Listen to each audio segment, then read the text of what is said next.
Please note, the PTE exam material we provide in our YouTube channel is 99.9% repeated in the real PTE exam.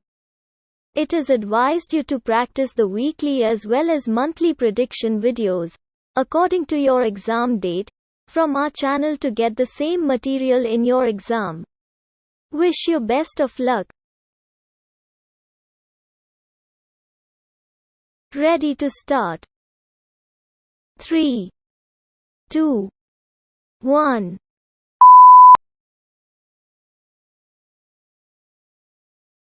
Interviewer: what nutritional guidelines should we be following? Interviewee: well, probably the best source of nutritional guidelines are those that are issued by the American Cancer Society or the National Cancer Institute. And the American Cancer Society, for example, offers 4 really basic, simple nutrition guidelines. The first guideline, which in my mind is the most important, is to choose most of the foods that you eat from plant sources, and we can talk in more detail about that in a moment.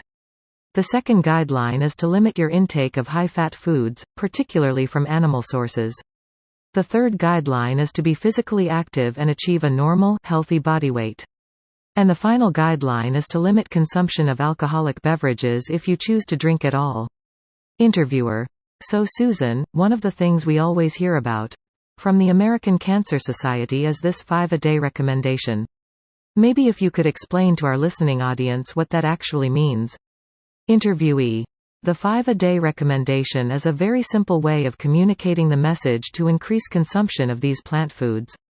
And what 5-a-day means is 5 servings per day of fruits and vegetables in total.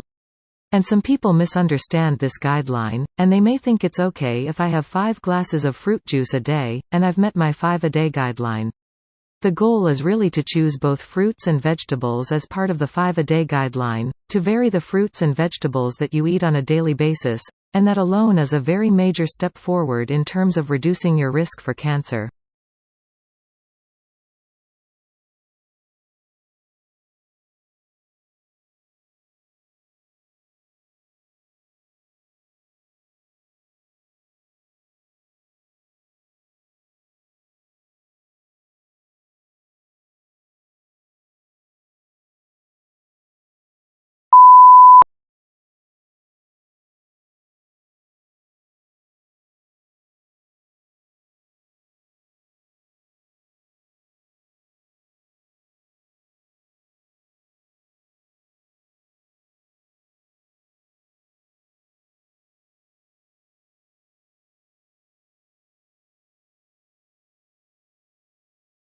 Community service is an important component of education here at our university.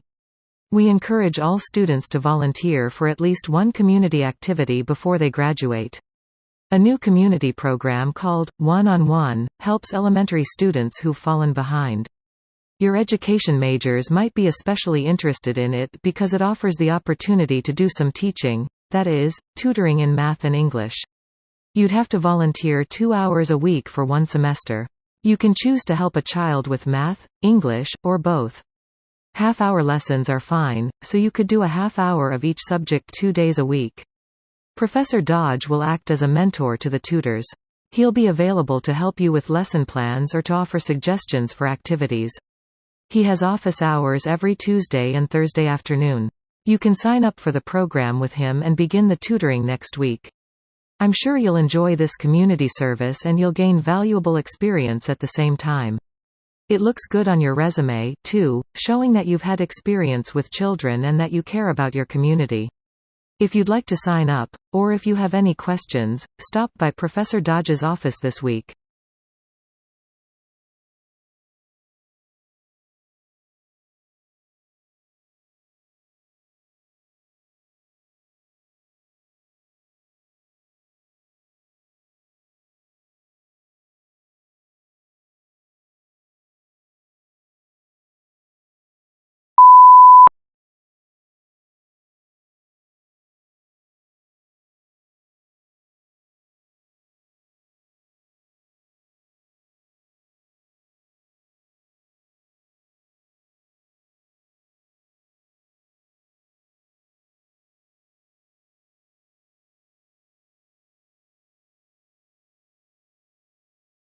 One of the things I love about working on ice is it's actually just visually very beautiful.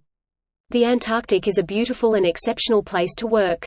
Much of what I do is to try to understand changes in climate over the last hundreds to thousands to even hundreds of thousands of years.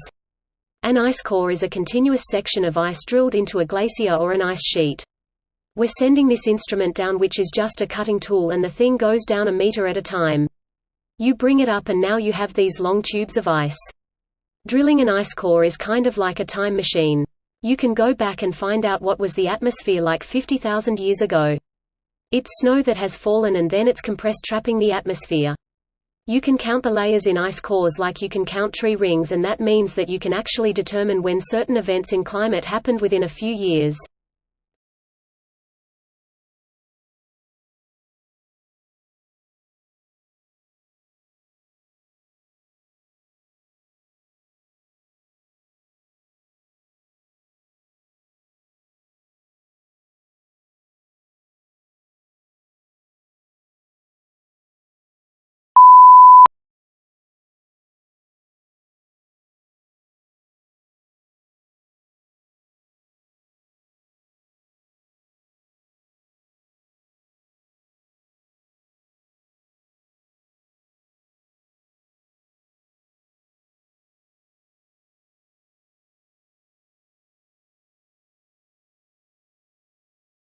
The glass ceiling is an idea familiar to many.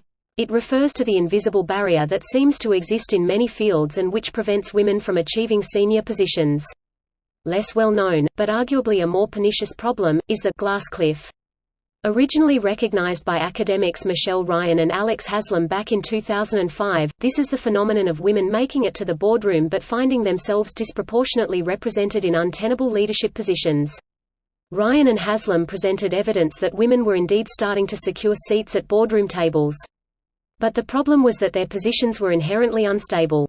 These women would then find themselves in an unsustainable leadership position from which they would be ousted with evidence of apparent failure.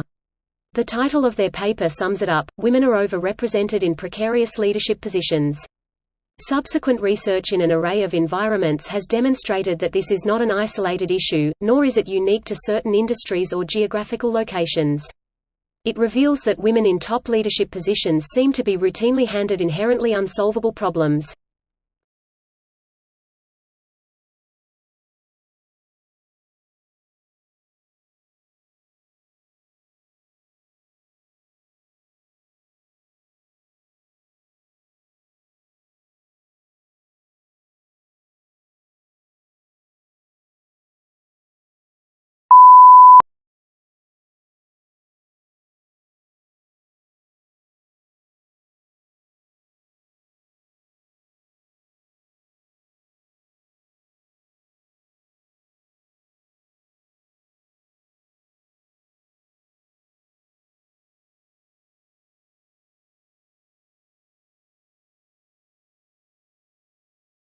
Well, I think the drugs we use are not taken seriously into account.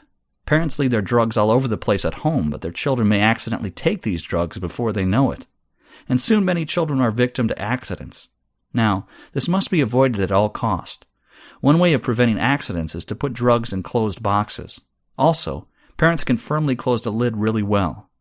I am sure kids would not be able to reach it. Another problem we find in mismanagement of drugs is how these medicines can be allergic to many people. We have to remember different drugs have different resistance and duration. This is extremely dangerous if someone takes a wrong drug. So what are the ways we can stop this from happening?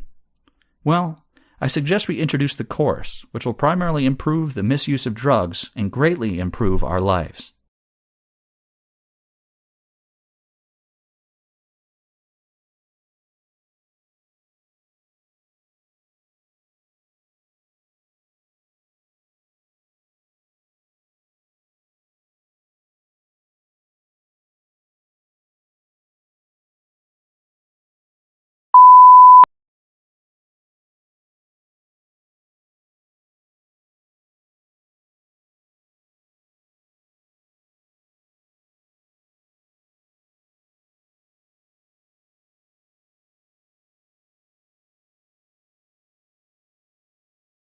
Subscribe our channel to get weekly and monthly PTA exam predictions. according to your exam date. Please like, comment and share this video. Your appreciation is biggest motivation for us. See you in next video.